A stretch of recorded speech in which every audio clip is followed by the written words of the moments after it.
The UES Normandy glided silently through the darkness of space, its massive hull gleaming under the distant starlight. Captain Rachel Morgan stood on the bridge, her hands clasped behind her back as she watched the main view screen. The ship represented humanity's greatest achievement, a battleship that combined power with elegance, strength with intelligence. "Captain, we're picking up an unknown signal," Lieutenant David Carter called from his tactical station. His fingers moved quickly across the glowing control panel. "It's not matching any Earth signatures." Rachel straightened her blue uniform and nodded. "Show me." The main screen flickered to life, displaying a massive vessel approaching their position. Its design was alien. All sharp angles and purple-tinted metal, nearly twice the size of the Normandy. Strange symbols pulsed along its hull, giving off an eerie glow. "They're hailing us," Lisa Wright announced from communications, her voice steady despite the tension in the air. "The signal contains universal translation protocols." "Put them through," Rachel ordered, squaring her shoulders. The screen changed to show a tall, purple-skinned alien with 4 eyes and elaborate clothing. Its upper eyes blinked independently of the lower ones, creating an unsettling effect. "I am Ambassador Zextal of the Galactic Council," the alien announced, its translated voice carrying a hint of disdain. "You have entered Council space with an unauthorized military vessel. This sector belongs to the most advanced civilization in the known galaxy. Identify yourselves." Rachel stepped forward. "I am Captain Rachel Morgan of the United Earth ship Normandy. We were unaware this sector was claimed territory. Our star charts show this as neutral space." The ambassador's upper eyes narrowed. "Your primitive charts are incorrect. The Council claims all space within 50 light-years of our territory. Your presence here is a violation of Council law." Lieutenant Carter's console began beeping urgently. "Captain," he whispered, "I'm detecting multiple ships dropping out of faster-than-light travel. They're surrounding us in a battle formation." Rachel kept her face neutral, even as her mind raced through combat scenarios. The Normandy wasn't just any ship. It carried humanity's most advanced weapons and defenses, all carefully hidden beneath its elegant exterior. "Ambassador," she said calmly, "surrounding an unknown ship with military vessels could be seen as an aggressive act. Perhaps we should discuss this situation diplomatically." Zextal laughed, the sound harsh and mechanical through the translator. "Diplomacy. With a pre-FTL species that somehow managed to build one decent ship, the Council does not negotiate with primitives. You have 2 options. Surrender your vessel for inspection and submit to Council authority, or be destroyed." The bridge crew tensed, but remained professional. They had trained for this, even if they never expected first contact to go this poorly. "Sir," Carter reported, "I count 12 Council ships, all heavily armed, but—" He paused, checking his readings again. "Their weapon systems are surprisingly basic, energy-based, similar to what we developed 30 years ago." Rachel allowed herself a small smile. The Council, for all their arrogance, had no idea what they were facing. The Normandy's quantum shields could absorb their entire fleet's firepower without breaking a sweat. Its adaptive AI combat system, Atlas, was more advanced than anything the aliens had ever encountered. "Ambassador," Rachel said, her voice firm, "I suggest you reconsider your position. We're not looking for a fight, but we will defend ourselves if necessary. You dare threaten the Council?" Zextal's 4 eyes widened in shock. "Your primitive vessel stands no chance against our fleet. This is your final warning. Power down your weapons and prepare to be boarded." Rachel turned to her crew. "Battle stations. Execute defense pattern Alpha.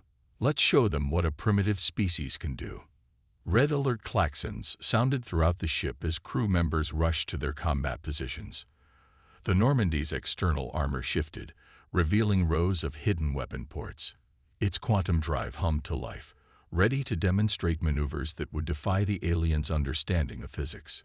"Enemy ships charging weapons," Carter reported. "Let them fire first," Rachel ordered, settling into her command chair. Let's see what the most advanced civilization in the galaxy can throw at us. As the Council ships opened fire, Rachel couldn't help but think about how this moment would change human history forever. The Council thought they were dealing with primitives. They were about to learn just how wrong they were. The first shots from the alien fleet streaked across space toward the Normandy, and humanity's first interstellar battle was about to begin. The first battle ended quickly. The Council ship's weapons bounced harmlessly off the Normandy's quantum shields, leaving not even a scratch. Captain Rachel Morgan watched the aliens' confusion with quiet satisfaction. "Their weapons are having no effect, Captain," Lieutenant Carter reported from his station, trying to hide a smile. "Our shields are holding at 99.9%. The video screen flickered back to life. Ambassador Zextel's purple face now showed signs of worry, his 4 eyes blinking rapidly. This is impossible.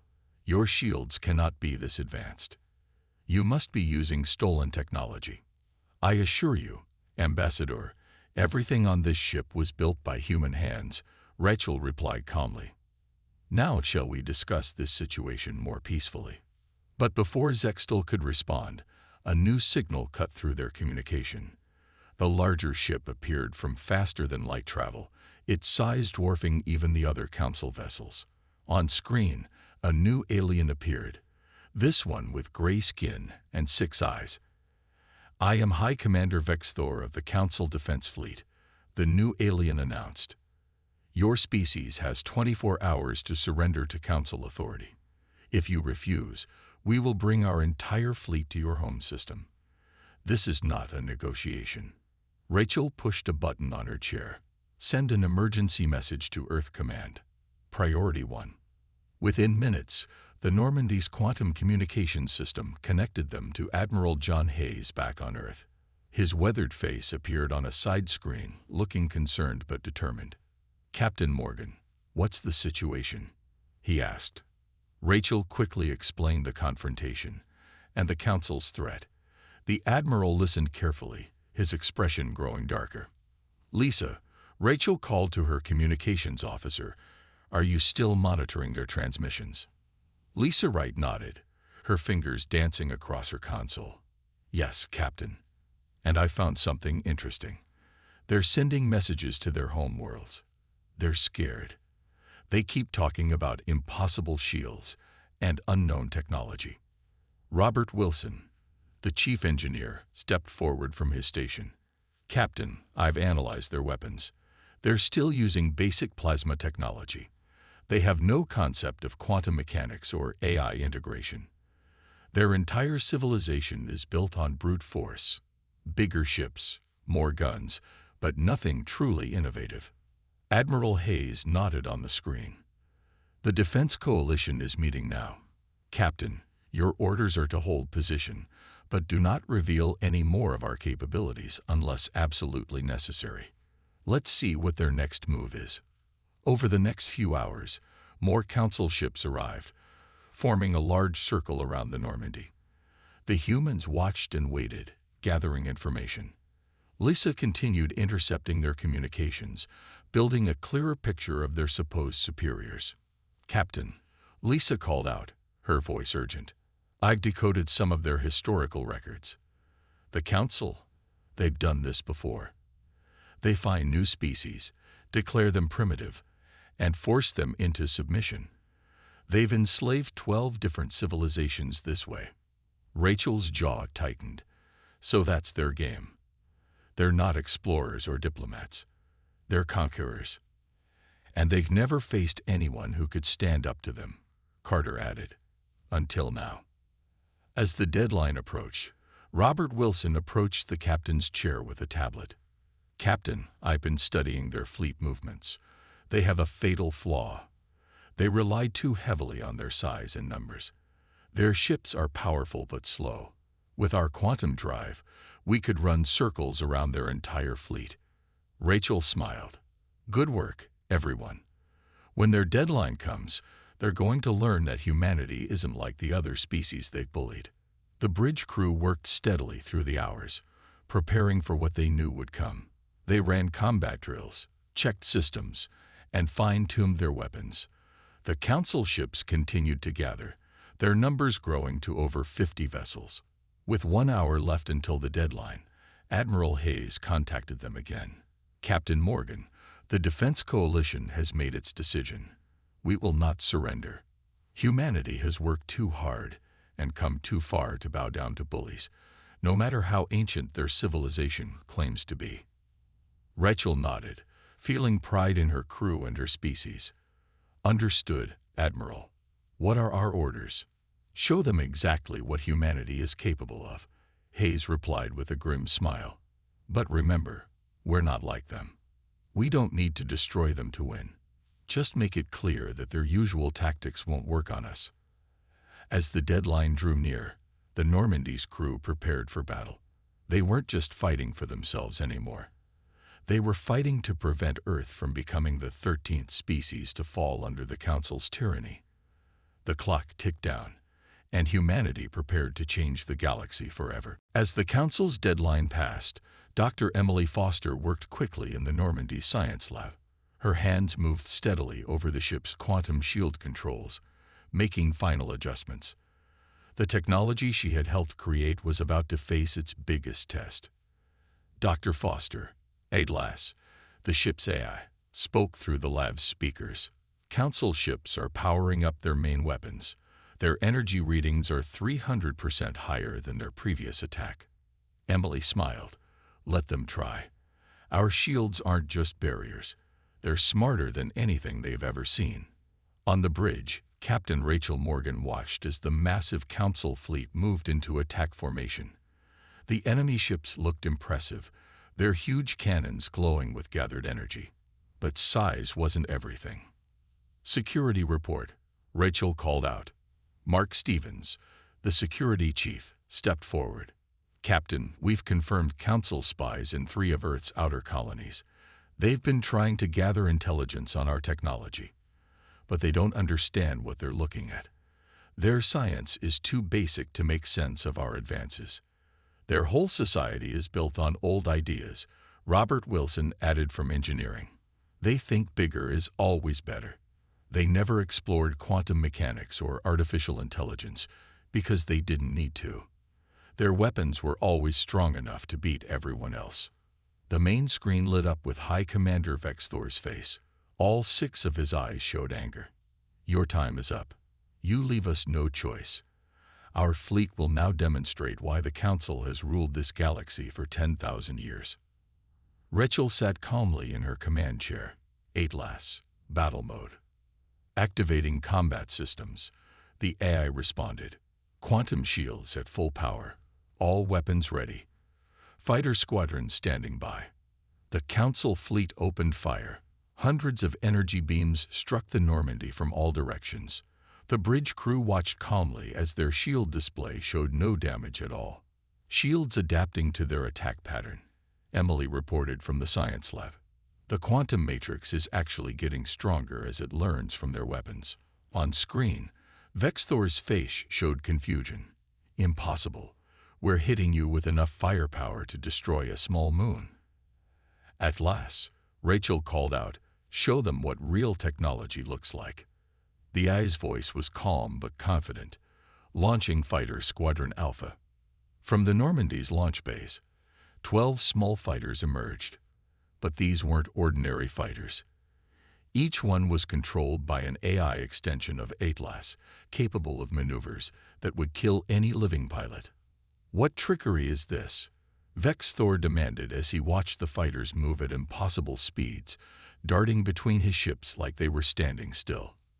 Lieutenant Annie Parker, the fighter squadron commander, watched from her control station. The AI fighters are identifying weak points in their ship's design. Atlas is learning their patterns faster than they can change them.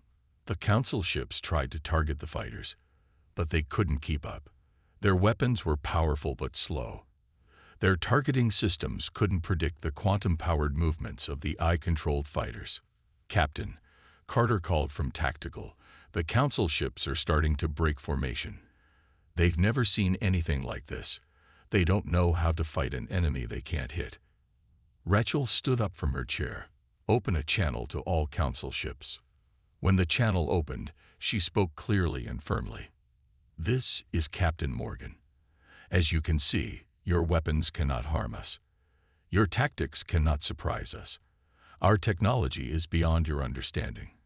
But we are not like you. We don't want to rule over others. Stand down, and we can talk about a peaceful solution." The bridge crew watched as confusion spread through the Council fleet. Some ships started backing away. Others held their position, but stopped firing. "Their entire society is built on strength," Mark Stevens observed. "They don't know what to do when they're not the strongest anymore." Emily's voice came through from the science lab. "Captain, our shields could hold against their attacks for days. Their weapons actually make us stronger as our quantum matrix learns and adapts." High Commander Vex Thor's face appeared on screen one last time. His pride was clearly hurt, but fear now showed in all 6 eyes. How can one primitive species have such power?" "Because," Rachel answered, "we never assumed we were superior. We never stopped learning, never stopped improving. While you relied on your size and strength, we kept pushing the boundaries of science. That's humanity's real advantage. We never think we're good enough. We always strive to be better." The Council fleet hung in space, their mighty weapons useless, their unbeatable army defeated not by force, but by human ingenuity. The galaxy's balance of power was about to change forever. High Commander Vex Thor wasn't ready to admit defeat. As his main fleet backed away from the Normandy, a new group of ships appeared from faster-than-light travel. These were the Council's special peacekeeping fleet, their strongest warships. "We will not be humiliated by primitives," Vex Thor shouted through the video link. "The Council has ruled for 10,000 years. We will not be defeated by a single ship."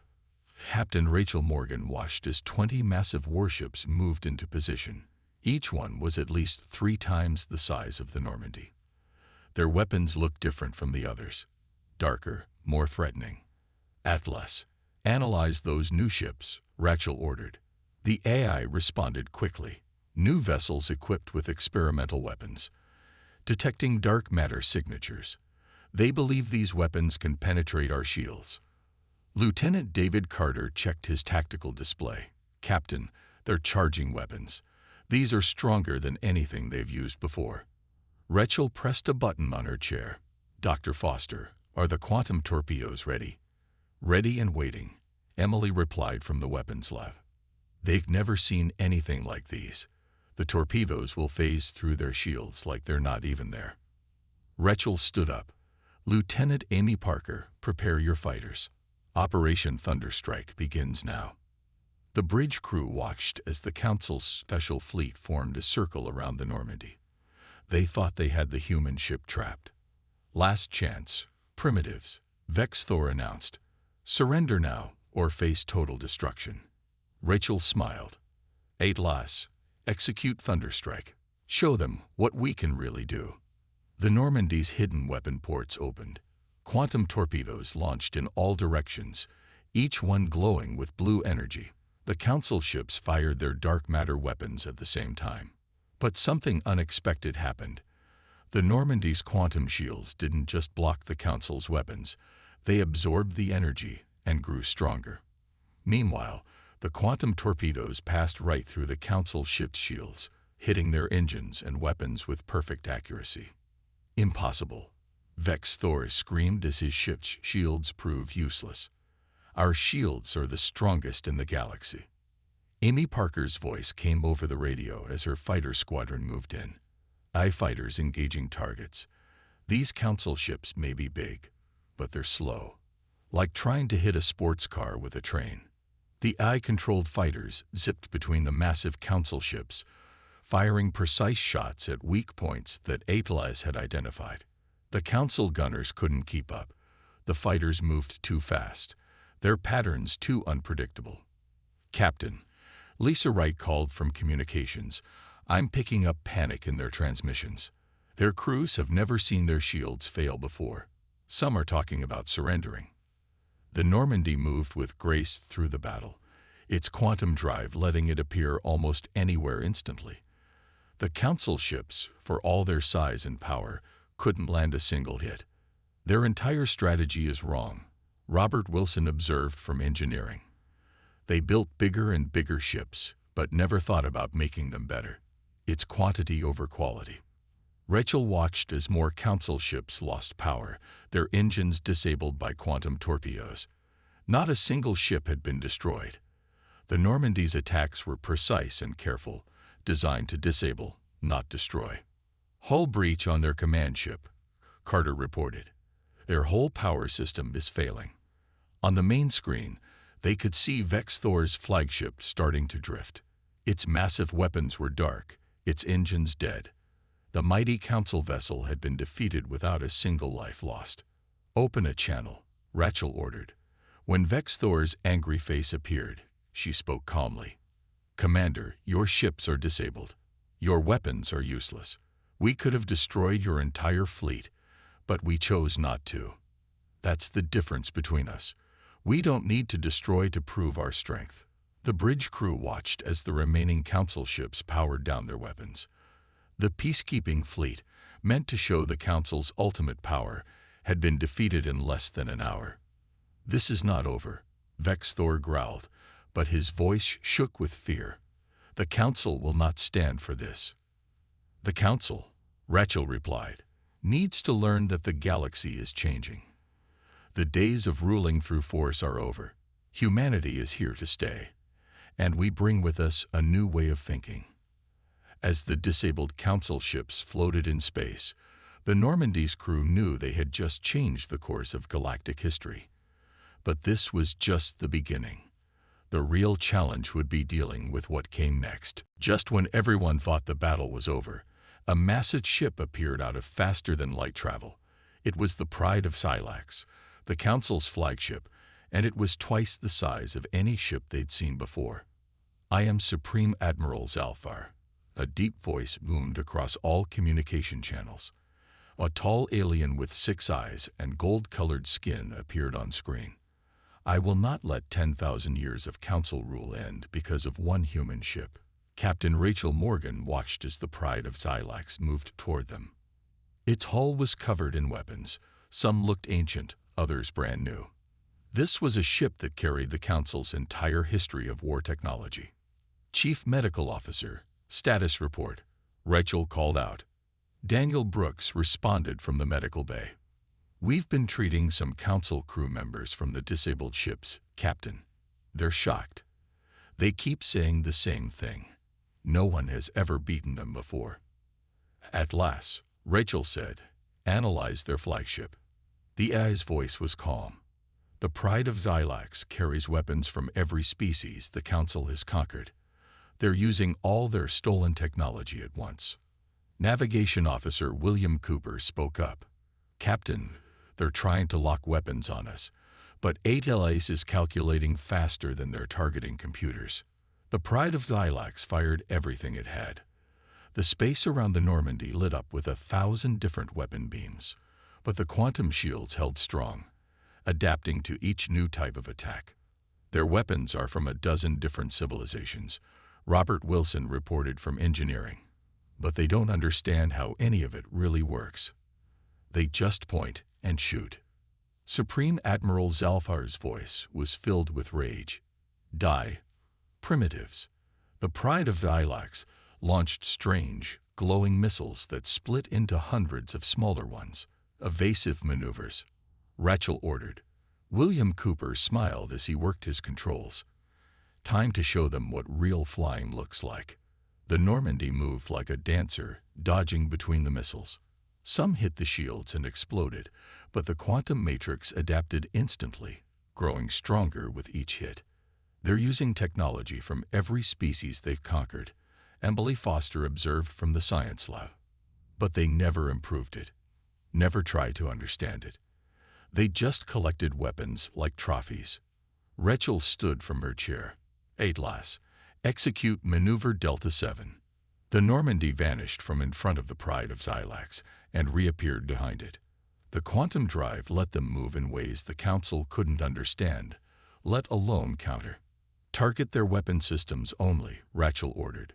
Show them precision beats power. The Normandy's quantum torpedoes struck with perfect accuracy. One by one, the pride of Xilax's weapons went dark. The mighty flagship, with all its stolen technology, couldn't land a single hit on the human ship. Impossible. Supreme Admiral Zalthar shouted, "We have the weapons of a dozen species. We are the most powerful force in the galaxy." "No," Rachel replied calmly. "You just have the most weapons. There's a difference. Humanity didn't build better weapons. We built smarter ones. We didn't make bigger ships. We made more advanced ones." The pride of Xilax tried to turn and face the Normandy, but it moved too slowly. The human ship danced around it, disabling more systems with each pass. "Captain," Lisa Wright called from communications, "other council ships are watching this battle. They're sending messages to their homeworlds. The council's reputation, it's falling apart." Daniel Brooks added, "The council crew members we're treating are asking questions. They want to know how we got so advanced. They thought they knew everything about warfare, but our technology doesn't make sense to them." Finally, the pride of Xilax floated powerless in space, its weapons disabled, its engines dead. The mighty flagship that had terrorized the galaxy for centuries had been beaten without a single life lost. Supreme Admiral Zalthar's face showed fear for the first time. What are you?" "We're human," Rachel answered simply. "We never stopped learning, never stopped improving. While you were busy ruling the galaxy, we were busy growing, advancing, pushing the boundaries of science. That's the real difference between us. You think you know everything. We know we never will, and that's what makes us strong." As the pride of Xilax drifted in space, its crew watched in amazement as the Normandy's medical shuttles approached to help their wounded. The Council's greatest ship had been defeated not just by superior technology, but by a different way of thinking. The galaxy would never be the same. News of the Council's defeat spread across the galaxy faster than light speed. The Normandy's victory over the pride of Xilax wasn't just a battle win. It was the end of the Council's iron grip on the galaxy. Commander Jennifer Hayes stood in the Normandy's conference room, facing screens filled with alien faces. These were representatives from species that the Council had conquered over the centuries. They all wanted to talk to the humans who had done the impossible. "Is it true?" asked a blue-skinned alien leader. "Did one human ship defeat the entire Council fleet?" Jennifer nodded. "The Normandy didn't just defeat them. We did it without destroying the single ship or taking the single life. We believe in winning through superior technology, not brute force." Captain Rachel Morgan sat at her desk, reading reports from across the galaxy. Council member species were declaring independence one after another. The fear that had held them in line was gone. "Captain," Lisa Wright called from communications, "we're getting messages from 12 different species. They're all asking for human protection against Council revenge attacks." Rachel smiled. "Tell them they don't need to worry about revenge. The Council's power is broken, not just their military power, but their reputation." On the medical deck, Daniel Brooks worked with alien doctors, sharing human medical knowledge. The Council's wounded were amazed by Earth's advanced healing technologies. "Your medicines are incredible," one alien doctor said. "The Council told us humans were primitives, but your science is far beyond ours," Atlas reported to Captain Morgan. "Analysis shows the Council's control structure is collapsing. Member species are gaining confidence. 97% of Council-controlled worlds have declared independence in the last 6 hours." In the ship's main meeting room, Commander Hayes met with representatives from former Council slave worlds. Many of them had been conquered centuries ago, forced to serve the Council's empire. "We want to learn from humans," said one representative, his tentacles moving with excitement. "You defeated the Council not through size or strength, but through innovation, through thinking differently." Rachel joined the meeting. "Earth is ready to share our knowledge, but we don't want to rule over you like the Council did. We believe every species should be free to develop in their own way." Suddenly, Lisa's voice came over the intercom. "Captain, the Council's inner circle is trying to flee their capital world. They're abandoning their own government." On the main screen, they watched as Council leaders ran from their mighty halls of power. The same leaders who had called humans primitives were now running away from the changes they couldn't control. Their whole system was built on fear, Jennifer observed. Once that fear was gone, it all fell apart. Reports kept coming in from across the galaxy. Council military bases were being peacefully taken over by local species. Trade routes were opening up between formerly separated worlds. Species that had been enemies under Council rule were starting to talk to each other. Ancient knowledge, suppressed by the Council, was being rediscovered. Rachel stood before the ship's crew and their alien guests. The galaxy is changing. The Council ruled through force and fear for 10,000 years. But humanity brings a different message. Progress comes through cooperation, not domination. The alien representatives watched in amazement as Rachel showed them Earth's plans for the future. Free trade between all species, sharing of technology, open scientific cooperation, and a new defense alliance where every member was equal. "But how do we know humans won't become the new Council?" asked one worried alien leader. Jennifer stepped forward. "Because we remember our own history. We remember what it's like to be considered primitive. We won't make the same mistakes the Council did." In the medical bay, wounded Council soldiers watched Earth entertainment videos, learning about human culture. They were surprised to see how often humans told stories about standing up to bullies and fighting against tyranny. "Now I understand," one Council soldier said to Daniel Brooks. "Your strength doesn't come from your weapons. It comes from your spirit." As the day ended, Rachel looked out at the stars from her cabin window. The galaxy was entering a new age. The Council's fall wasn't just about military power. It was about a new way of thinking, spreading across the stars. The age of fear was over. The age of cooperation had begun. 1 month after the battle, the Normandy floated near the former Council capital world. The massive Council chamber, once a place of fear and oppression, was now filled with representatives from 100 different species. They had come together to build something new. Captain Rachel Morgan stood at the speaker's platform. The same room where the Council had once ordered species to bow down was now a place of hope. Behind her, the Normandy could be seen through the chamber's giant windows, a symbol of the change that one ship had brought to the galaxy. "The old Council ruled through fear," Rachel began, her voice carrying to all corners of the chamber. "They took technology from those they conquered but never tried to understand it. They grew bigger but not better. Today, we start something different."